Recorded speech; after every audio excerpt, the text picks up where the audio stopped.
Or zoomed in recording studio, you say? You just know me, don't you? Yeah, I love it. As your media journalist, I want to ask you, how do you feel? Stressed but excited because first time. And you? Stressed because first time but excited. You're gonna do great. You're gonna do great. Good evening, Your Lordship. This is Dami Sharif, the Second Counsel of the Respondent in the case of Messi versus Argentina. With Your Lordship's permission, the Council would like to cover the third and fourth issue of the Respondent's submission. Issue submits that Argentina is vicariously liable for the damage suffered by Weber Jr. The doctrine of vicarious liability towards referred to the liability imposed on the employer, like the appointment of Messi by Argentina. In Watson and Bradford City Foot Club versus Gary and Huddersfield Town Foot Club, the court held that the defendant club vicariously liable even for a carrier interrupting injury of the client. The court should apply the objective standard set forth in the Watson case, as the injury was not just carrier interrupting for Weber Jr. Counsel, while you assume that we know the law, but maybe we don't know the law. When there is an employer-employee relationship between two parties, and there is a breach of duty that has been imposed on the employer by the employee during the course of employment. So when that duty of care or when that boundary of work responsibilities is breached, the employee has the possibility to be vicariously liable for the actions of the employee. And the third requirement? Apologies for not being aware of the third requirement of the moment lordship. The court should apply the objective standards set forth in the Watson case, as the injury was not just carrier interrupting but rather carrier ending. Moving on to the third, in Bradford versus Carnforth and Swansea City AC Limited, the court held the club liable. We would like to draw your fact to the case of Bradford versus Carnforth and Swansea City, the club liable for the negligent action taken by the player, which is why the respondent counsel believes that the Argentina has no reasonable grounds to escape vicarious liability, as Messi was acting within his course of employment and while working as a player for Argentina. With the lordship's permission, What test did you rely on to establish that he was working in the course of employment? Yes. Decide. no, he was obviously in a contractual relationship with Argentina as a player. He Not be liable for defamation towards Messi under the Defamation Act 2013, as Weber Jr. had reasonable grounds falling under the defenses mentioned in the statute. In Section 2, subsection A of the Act, Your Lordship, we are trying to categorize this defamation as a part where it has been claimed by the appellant side that it's a slander. okay. Yes. Excellent. Alright, so slander. So now you're saying that it was not a slander because blah blah blah blah blah. Right? Let us use blah blah blah blah. Much obliged, Your Lordship. The Section 2 and subsection 1 of the Act states that the defamatory statements made by a person has to be substantially true or be justifiable Okay. to be able to be defended under the defense of truth. Yes. And the Defamation Act has to be proved on a balance of probability. Okay. Now tell us why you think that the statements made by Weimar relating to Messi, that A, he's aggressive, B, he injured a lot of players, and C, they were substantially true and honest. Much obliged, Your Lordship. In the first half of the game, Weimar Jr. apparently had a heated argument with Messi and other teammates, and the referee had to be involved to prevent it from getting worse. This was an observation from the spectators where Messi seemed to claim that Weimar Jr. kicked him in the thigh and pulled his jersey. This is a very justifiable reason to call Messi an aggressive. Your Lordship, may I ask for 1 more minute? Okay. Much obliged. This is a very justifiable reason to call Messi an aggressive or angry person who ignite arguments and to call into question the truthfulness of his initial claim of violence upon him. The court should emphasize the fact that the balance of probability of Nessie harming Okay, his let's move on to the next part. So he said he injured a lot of other players. argued in our issue of 4.3. Please, take us back. Much obliged, Your Worship. Before Weber Jr. had expressed public claims against Nessie, he was diagnosed with depression. After losing his leg and seeing his football career die in front of Why is his that eyes. relevant? Yes, Your Lordship, I'm going into that.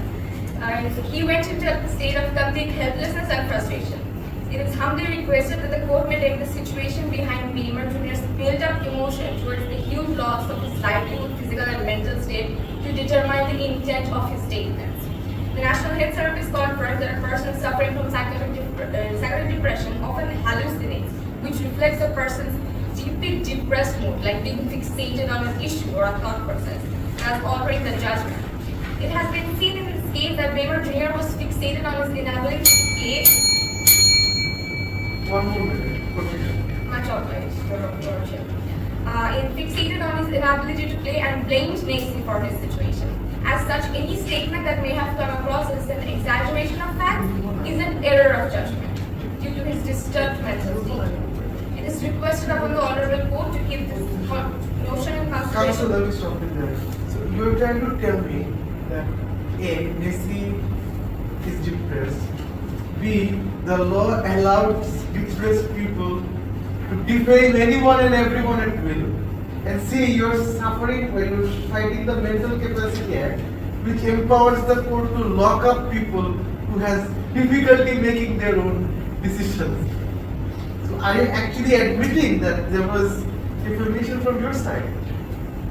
The defamation, we have admitted that there may be an exaggeration of facts, which is the reason, which may be caused due to an error of judgment due to his mental state. So you are conceding that there was defamation on the part of your client. We are conceding on the fact that there has been an exaggeration of facts when it came to calling that he is not the first victim. But does this under the test under Section 2 of defamation? You relied on Section 2 of the defense, right, under Defamation Act 2013, or are you in Section 3 of Defamation Act 2013?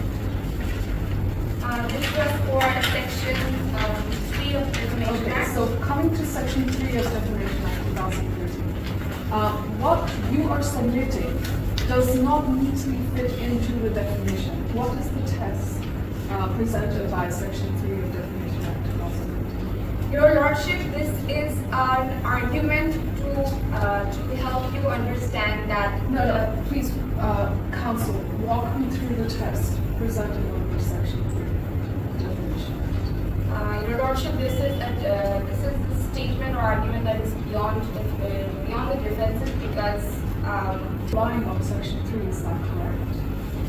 we are relying on Section 3 for the statement he made that for his specific statement that he made. Okay, so tell me what is exactly, quote what is stated under Alright. Section 3. Mashallah, Your Lordship, the exact quote is that according to Weber Jr., I'm on the law, not the facts, please. Read the law. The law. correct. This is a statement complaint of was a statement of opinion. The second condition is that the statement of complaint of indicated whether in general or specific terms in the basis of the opinion. The third condition is an honest person could have held opinion on the basis of A, any fact that existed at the statement complaint of was published, or B, anything asserted to be fact in a privileged statement published before the statement complained of. So there has to be some sort of truth that you're basing your opinion on. So if you exaggerate, if your client exaggerates, are you essentially relying on some truth to assert what you did? Are you satisfying the law is the question? What was the truth? Your Lordships, the argument was the argument for 4.3 was not based on the fact that it's a true or honest opinion, but rather it was based on the fact that he has been through a lot to have made that statement. Right. Regardless, just because somebody has been through a lot doesn't give him the right to do hate speech, doesn't give him the right to say kill all the Rohingyas, doesn't give him the right to say, nasty things. Freedom of expression. Under the HRA, under the European Code of Human Rights, Convention of Human Rights. Justify your position is by stating the truthfulness in the nature of his opinion or statement, which I believe that it was not adequately substantiated. With that, you can just say your prayers and end your submission. Much obliged, Your Lordship. May it please the court to respectfully request the court to adjudge and declare that the judgment of finding Argentina and Messi liable under the Code of Negligence for the injuries suffered by Weber Jr. be upheld. The judgment of finding Argentina and Messi liable for the psychiatric injuries suffered by Weber Jr. be upheld. The judgment of finding Argentina and vicariously liable for the damages that were suffered by Weber Jr. be upheld. And the judgment that Weber Jr. is not liable for defamation towards Messi under defamation Act 2013 be upheld. And or pass any other statement that this honorable court may deem fit in the interest of justice, good conscience and equity, and for this the respondent as the belong shall not be free. And to kill the introduction.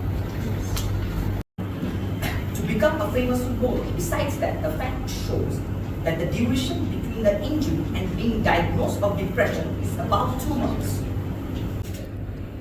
The counsel of respondent would like to bring your attention to the fact that he went into a depression after losing his leg, which was because of the incident that happened in the FIFA match.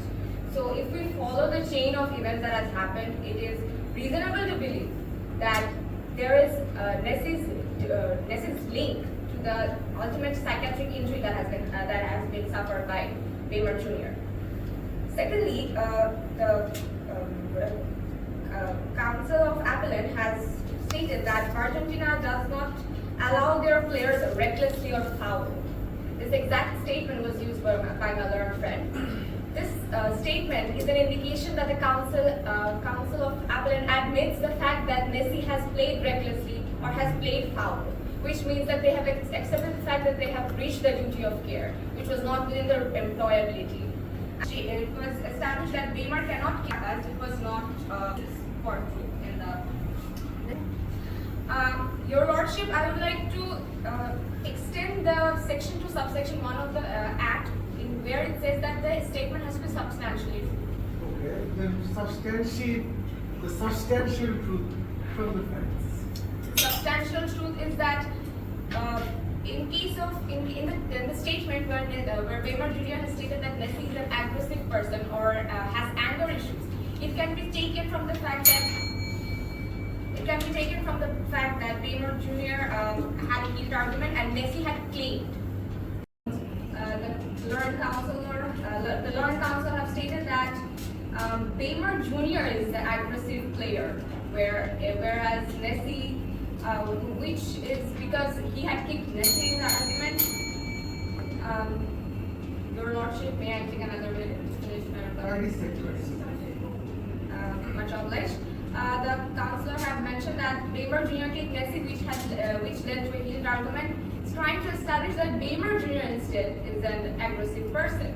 However, it was not mentioned in the fact that Weber Jr. claimed or Weber Jr. made any acts or inactions or actions that has made Messi to be in a place where he has suffered any injury. The fact that Messi had claimed something, Messi had claimed something during the course of the game and there has been no reaction from the referee, it cannot be said that the Weber Jr. was aggressive during the course of the game or in the first half of the game. This concludes my survey.